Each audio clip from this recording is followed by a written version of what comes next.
Big Valley Jamboree.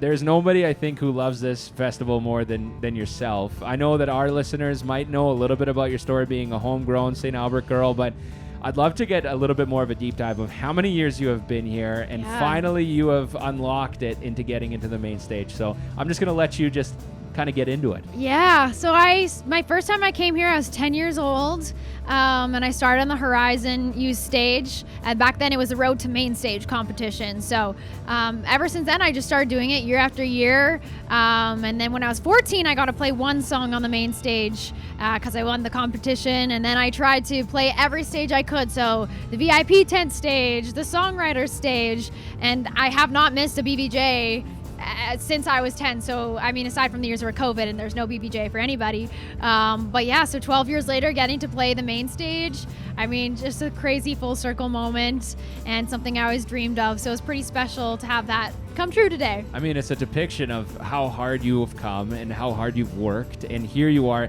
Your family must be just unbelievably proud. How hard did your mom cry? Oh, they were bawling. Yeah? My mom, but also my dad, Your dad? which my dad is like, it's rare to see him cry. Like everybody in my family, and they're all sitting in the front row. Yeah. And I literally get out there and I go to look at them to like smile, and they're all crying, and I'm like immediately that would tears. make me a wreck too. Oh yeah, I couldn't look at them for like half the set, or like any emotional songs because it was done for me. I was over. So just standing one, just like this, to one side of the crowd. I was like, sorry guys, I can't look at you right now. You're gonna have to see my back. What have your parents been saying about it? Because I mean, are they walking around just like chest out saying, our daughter's Hailey Benedict, like no big deal? Gosh, no, I think they're just super proud, and I think they've seen my journey throughout the years and know how hard I've worked and know that this is something that I've always wanted to do. So yeah, I'm very lucky that they're just very supportive, and they were in all their merch there this morning. So yeah, that was pretty cool. This has been a big year, obviously, with the CCMA nominations. We're coming up really, really quickly. We'll come back to Big Valley really quickly too, but coming into all the noms, and you're performing, you're doing the Legend Show. I know you're a part of that too. How cool is it to have it in our hometown, and like you're really hitting a stride right now where you're everywhere? Yeah, it's super special that CCMA is in Edmonton, and I just think like Edmonton country fans are the best. I mean, I'm a little bit biased, right, but I just think it'll be really special to have the CCMAs in Edmonton at Rogers and just get to celebrate with everybody. It's so much fun every year. Coming back to Big Valley, what else are you? So you did a songwriting thing after you did the main stage.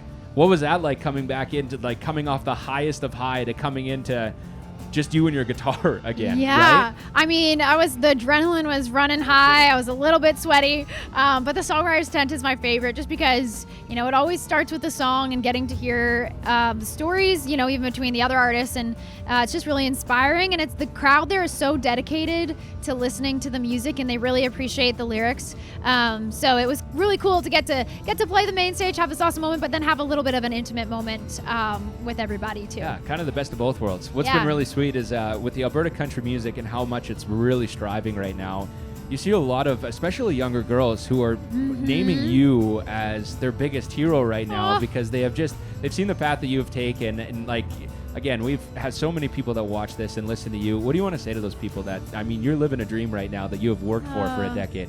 It might sound kind of cheesy to say. I said this in my set too, that, it is kind of a bit of a marathon, but if you have a passion for something, if you really love something, then you got to chase after it. And there might be people along the way that tell you can't do it, that you're not good enough. And I just think if you believe in what you're doing, then you got to keep going for it. And, because you never know where things might lead. And like, this was a huge dream of mine today, but if I had listened to all the people who have told me no along the way, I wouldn't get to celebrate in the moments like this. So I'd say just keep on chasing that dream. Yeah. And learn AC/DC's Thunderstruck on guitar. Oh yeah, always. How fast can you play that?